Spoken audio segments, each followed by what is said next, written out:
Pissed-off trucker just gave race-baiting Sharpton what he deserves after seeing what he stole. Sometimes crooks and conmen do their dirty work in silence and concealment, and this makes it easier to get away with the nastiness that they engage in. However, sometimes they get so confident with their own ability to rip people off that they get sloppy and make mistakes. If that mistake takes the form of ripping off someone with a strong constitution and perseverance that won't let them quit, that con man just might get what he deserves.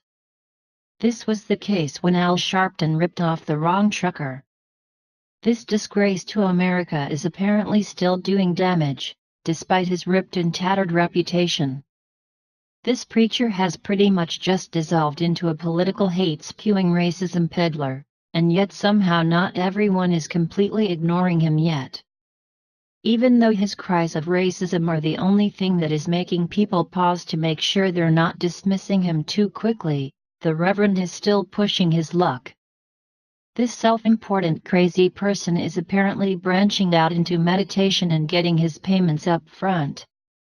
One less than fortunate trucker came to the famous preacher, asking for help with a sticky situation he was in with a corporation. Sharpton said he would help, but only if the trucker paid in advance, which he did. That turned out to be a bad move on his part, since Sharpton now claims to never have met his former client. USA Politics Today has more on this less than surprising story. The Reverend Al-Sharpton is still up to his old traps, misleading cash from suckers sufficiently absurd to put their trust in him. Obviously, we as a whole recall that him from his time as a race baiter for a benefit, back amid past times worth remembering of Obama's People Group Coordinator administration.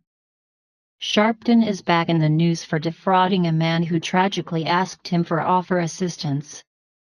The Arizona trucker, Reggie Anders Sr., is currently out of cash, to the tune of about $16,000 worth, which he gave over to Sharpton.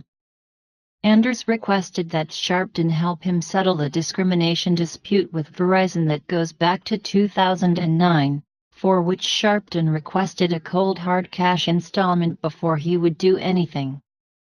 Be that as it may, as per Anders, Sharpton never finished any of his guarantees.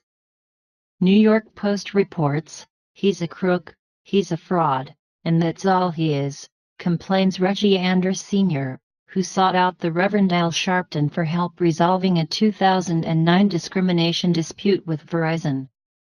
"He did not do anything he promised," Anders said Saturday by phone from Mesa, Arizona. "Absolutely nothing." Anders reached out to Sharpton early last year on the advice of his own minister, the Reverend David Wade of Phoenix. Wade knew Franklin Richards, the chairman of Sharpton's National Action Network, and set up a meeting. Anders and his pastor flew east for the sit-down at NAN headquarters in Harlem in March 2015. Anders had no idea Sharpton would take his money and walk. "I thought he was an honest guy," Anders said of meeting Sharpton. "I thought he would do what he said he would do." Sharpton promised to go to bat for him against Verizon, a trucking client of Anders he had accused of discrimination and breach of contract in a federal suit that was dismissed in 2014. Sharpton would set up mediation meetings and, if need be, put the matter to the media and even blast the telecom giant on his weekly radio broadcast, according to Anders' lawsuit, filed Friday in Manhattan federal court. All Anders had to do was hand over $16,000. Sharpton was very clear about how he wished to be paid, Anders told the Post. He wanted cash only. He did not say why. But the Rev was not clear at all about one thing, that Verizon and other major corporations had been paying Sharpton and NAN thousands of dollars in donations. Anders said he was shocked to read a Post exclusive in August 2015 about how companies paid Sharpton what amounted to protection money, and companies that did not donate, such as GM, were threatened with bad press or non-promoted boycotts. "I had no idea that he was in bed with Verizon," Anders told the Post. When Anders called to ask about the inaction on his case, and about the post-expose, Sharpton went ballistic, the trucker said. Anders' federal suit seeks $1.75 million in damages from Sharpton and Verizon for conspiring against him. Asked about Anders on Saturday, Sharpton said, "Who? I have no idea what you're talking about."